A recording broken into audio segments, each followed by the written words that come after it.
Köszi, hogy itt vagy. Már régóta szerettem volna neked elmesélni, hogy mi is ez pontosan, amit látsz tőlem. Mi ez az út, ez a projekt, ez a történet, ami napról napra épül. Nézd végig kérlek ezt a videót, amiben elmesélem és megmutatom a Place I Left Behind projekt történetét.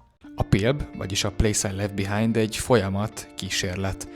Egy út arról, hogy hogyan hagyjuk hátra mindazt, ami már nem visz előre, és hogyan épüljünk újra útközben, és hogy végül hogyan váljunk majd azzá, akivé szeretnénk. Amikor elindulsz, nem csak a helyet hagyod magad mögött, hanem a régi verziókat is magadból. A PILB többek között erről szól, a változásról, ami először félelmetes, aztán felszabadító, végül természetes. Ez ugyan, amit látsz, az én történetem, de valahol mindannyiunké is. Mert mind úton vagyunk, mindannyian próbáljuk kitalálni, kik vagyunk, mit keresünk, merre tartunk, mit akarunk az életünkkel, és mit kell elengednünk vagy változtatni ahhoz, hogy egy kicsit könnyebben, jobban éljünk. Az, amit itt látsz, nem travel vlog, nem néz hol vagyok típusú tartalmak tömkelege, nem tanítás és nem motivációs tréning.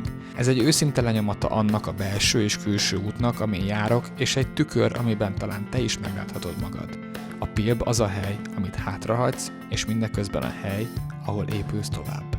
2 hónappal ezelőtt indultam el, bár teljesen úgy érzem, mintha évek teltek volna már el. Nem volt konkrét tervem, csak elkapott egy nagyon erős, tiszta érzés, hogy mennem kell, mégpedig azonnal.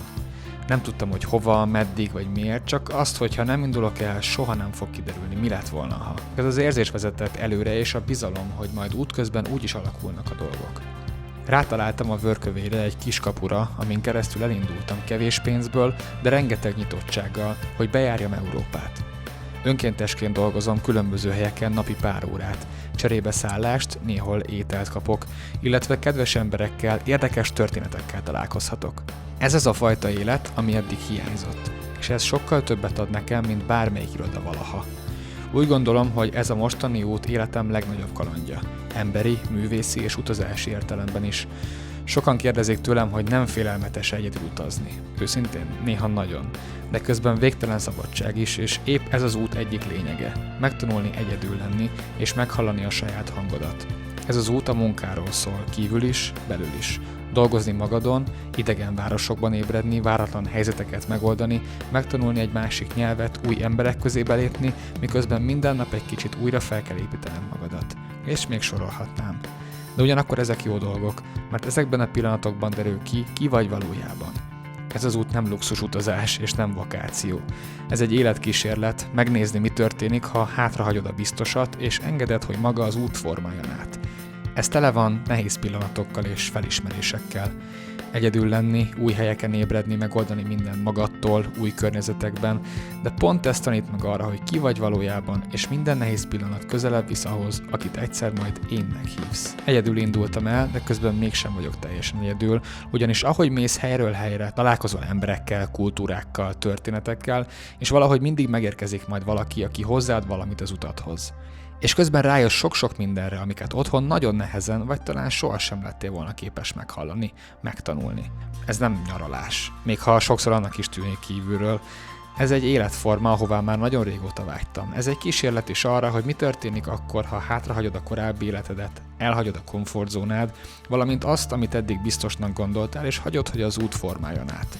Hogy majd szépen lassan láthassd, hogy kivé válsz, hogy ki vagy valójában. És mielőtt azt hinnéd, hogy ez egy könnyű, gondtalan út, hadd legyek teljesen őszinte veled. Semmi sem egyszerű benne, mert van, hogy egy idegen városban ébredsz egy kanapé szélén, és egy pillanatra azt sem tudod, hogy hol vagy. Van, hogy a kocsiban alszol, miközben kint szakad az eső, és arra gondolsz, vajon tényleg ezt akartad-e? Van, hogy remeg a lábad a félelemtől, amikor rájössz, ha bármi történik, csak magadra számíthatsz. Nincsenek itt a szüleid, a barátaid, szeretteid, és vannak estéd, amikor túl csendes a szoba. Annyira, hogy végre meghallod, mennyi minden van benned, amit eddig kerülgettél. Fiatal korom óta van 2 név, 2 hang, 2 szellemiség, akik kísérnek. Jack Kerouac és Roberto Bolaño. Ők nem csak egyszerűen írók voltak nekem, hanem a nyughatatlanság, a mozgás, a szabadság keresésének megtestesítői. Annak a fajta életnek a mesterei, amire titkon mindig is vágytam, de sosem mertem belevágni. Viszont most életemben először érzem úgy, hogy amit csinálok, valahol kapcsolódik ahhoz a szellemiséghez, ehhez a szabadsághoz, amit ők is leírtak. Ahhoz a féle szabadsághoz, amit az ember nem elmagyaráz, olvas, hanem megél. Ők regényben mondták el a történeteiket, én képekben, mozdulatokban, hangban próbálom ugyanezt. Nem a papíron keresem a szabadságot, hanem a kamerán, az úton, a városokon, az embereken át. De ami a legfontosabb, hogy a saját történetemen keresztül. Mindezt úgy, hogy közben remélem, hogy mindenki, te is megtalálhatsz benne egy darabot a sajátodból. Sokan talán azt hiszik, hogy amit csinálok, az valami influencer vonal, de nem az. Nem vagyok TikTok celeb, nem vagyok marketinges, nem vagyok brandépítő guru, és nem is akarok egyik sem lenni. Én csak egy low budget filmkészítő vagyok. Sosem jártam filmes egyetemre.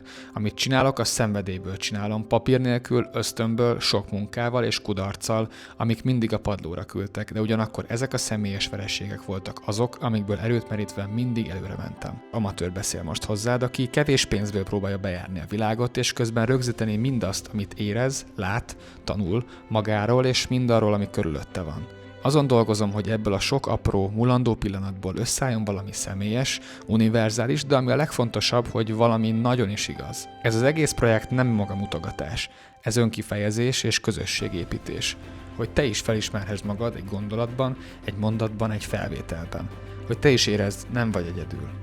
A filmkészítés számomra mindig arról szólt, hogy megörökítsem azt, ami mulandó. Hogy visszanézve egy képre ne csak a helyet lássam, hanem az emléket, az érzést, vagy éppen az akkori önmagamat, illetve valakit és valamit, aki vagy ami már nincs. Ezért filmezek, ezért írok. És ezért csinálom a Pilbet. Ennek az utazásnak persze több oka és küldetése is van, de az egyik legfontosabb, hogy közben filmezhetek és dokumentálhatok. Mindent, amit csak tudok. Mert ez az egyetlen módja annak, hogy megőrizzem azt, ami különben eltűnne. Nem vagyok pszichológus, nem vagyok coach, nem vagyok megmondó ember sem. Csak egy srác, aki egész életében filmeket akar csinálni, és aki most végre azt csinálja, amit szeret, és amiben hisz. Kellett egy rendszer, amiben dokumentálni tudom mindazt, ami történik velem az út során, és hogy te is láthassd, hogyan formálódik a történet. Eddig ezek a sorozatok egyfajta utazási naplóként működtek.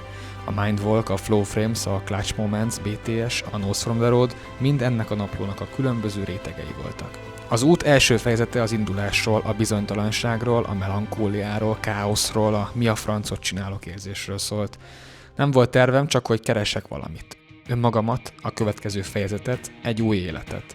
De ami a legfontosabb, hogy elinduljak, és hogy elinduljon a Pilb. Az elmúlt hetek csendjei során azon dolgoztam, hogy összerakjam a folytatást, és hogy kialakuljon a következő fejezet ritmusa. Ugyanis most elértünk az út második félidejéhez, melynek címe Carry No Things. Ez nem csak egy jól csengő cím, hanem az út tételmondata. A Carry No Things azt jelenti, hogy ne vigyük tovább mindazt, aminek már nincs helye bennünk. A félelmeket, a megfelelést, elvárásokat, személyeket, azokat a láthatatlan terheket, amelyek észrevétlenül nehezítenek minket, de valójában már rég le kellett volna tennünk azokat. A Carry No Things arról szól, hogy hogyan lehet könnyebben élni úgy, hogy közben nem veszítjük el önmagunkat, csak éppen letesszük mindazt, ami már nem segít tovább menni. Azt keresem, hogyan lehet könnyebben élni, mit jelent elengedni, mit jelent igazán szabadnak lenni. A végeredmény? Az utazásom során készített anyagokból készül egy fiktív dokumentumfilm, aminek történetét az élet írja, a tanulságokat és gondolatokat pedig jó magam. Minden, amit eddig láttál, már ennek a történetnek a része. Viszont ami változik mostantól, hogy a Pilb így nem random posztok gyűjteménye lesz, hanem egy élő living filmprojekt, amely napról napra születik. Nem kész jeleneteket láthatsz majd, hanem azt, ahogyan épül a történet, ahogy alakul az út. Így kapcsolódhatsz majd te is azokhoz a helyekhez, emberekhez, történetekhez, amelyekkel az utam során találkozom, és mindazzal, amik majd a végleges film részei lesznek. A Pilb első filmje, a Follow the Sparrow a törés története volt, a Carry No Things pedig a gyógyulás folyamatáé. Szeretnék köszönetet mondani azért, hogy itt vagy. Azért, hogy nézed, követed, figyeled az út pillanatait. Talán nem tűnik nagy dolognak, de hidd el, hogy minden like, megosztás, minden komment, kérdés, interakció, visszajelzés hozzátesz valamit ez az egészhez, és hogy a Pilb tovább mehessen. Ugyanis pont ettől válhat többé, mint egy magányos napló. És ne felejtsd el, hogy ez egy közös kaland is.